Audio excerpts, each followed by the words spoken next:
My name is Simi Tuai. I grew up small island of Tonga in the South Pacific, and I moved to the States when I was 9 years old.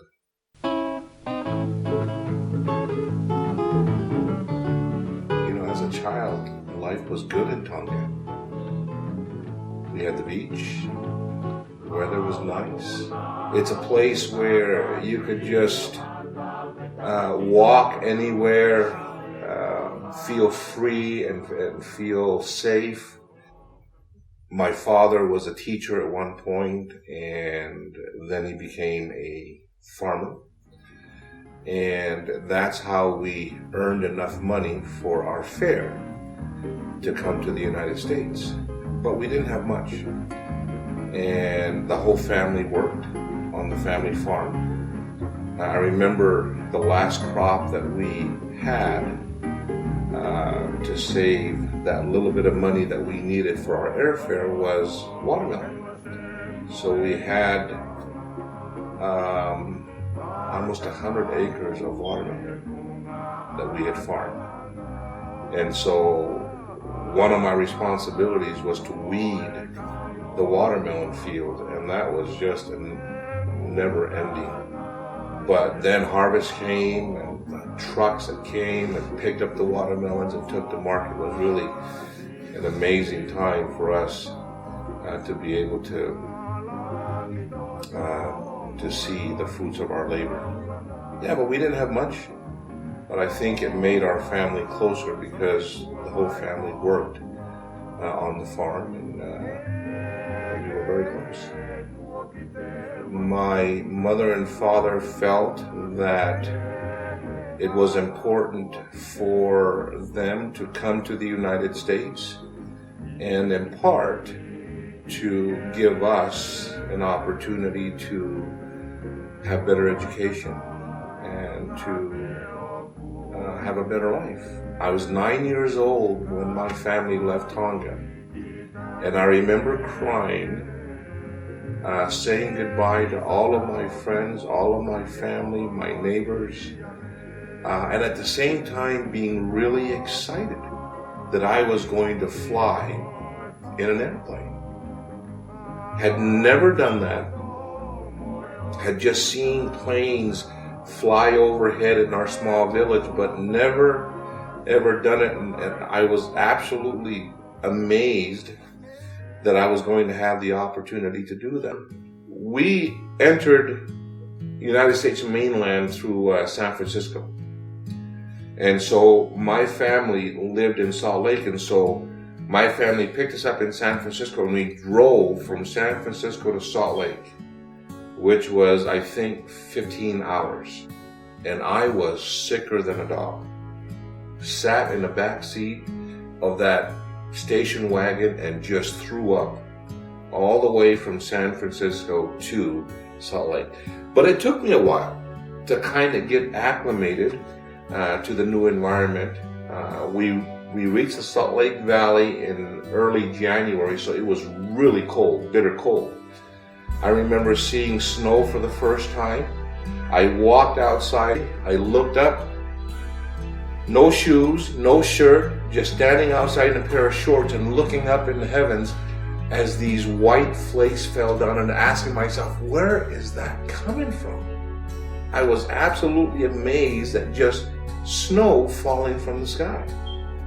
And then absolutely horrified when I went to school and had no idea how to speak English. I remember to this day the 3 English words that I knew when we came to this country was yes, no, and truck. I have no idea where truck came from or why yes and no, but those were the 3 English words that I knew.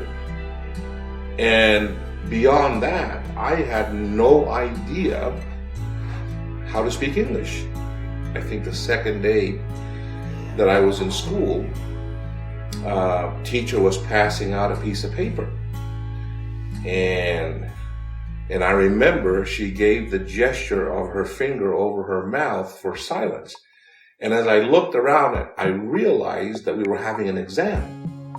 And I remember being horrified at the idea of just an exam and not knowing what the material was. And I remember looking at my neighbor's paper, copying down everything that my neighbor wrote down, including her name, and then turned it into the teacher.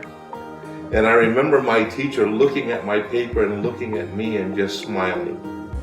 And I kind of had the feeling that she understood, but at the same time I was really embarrassed. When I was going to school, it was a very traumatic experience because of the language barrier.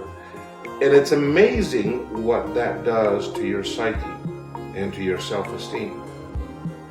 Because when you can't speak the language and you don't understand what's being said in class, you really have a tendency to doubt yourself and to doubt your abilities, and that in turn leads to doubting your self-worth, and your self-esteem takes a hit. I grew up, in a sense, fearing education. I couldn't read, I couldn't write, and so I was terrified if a teacher asked me to read something because I didn't know how to read. And so in a weird twist, it always drove me to kind of go to school and to push myself towards school, even though it was an arena that was difficult for me. And so I will always be grateful for the challenges that I had early on, because I think that really gave me some incentive and some encouragement to kind of face my demons and to really try to see if I can excel in education. In about a year and 2 months, I'm going to take my family to Tonga, and it will be the first time that my children will see my homeland. And I can't tell you how excited I am. Looking forward to the opportunity to take all of my kids there, take them to the village that I grew up in, to the home that I grew up in. It's still standing.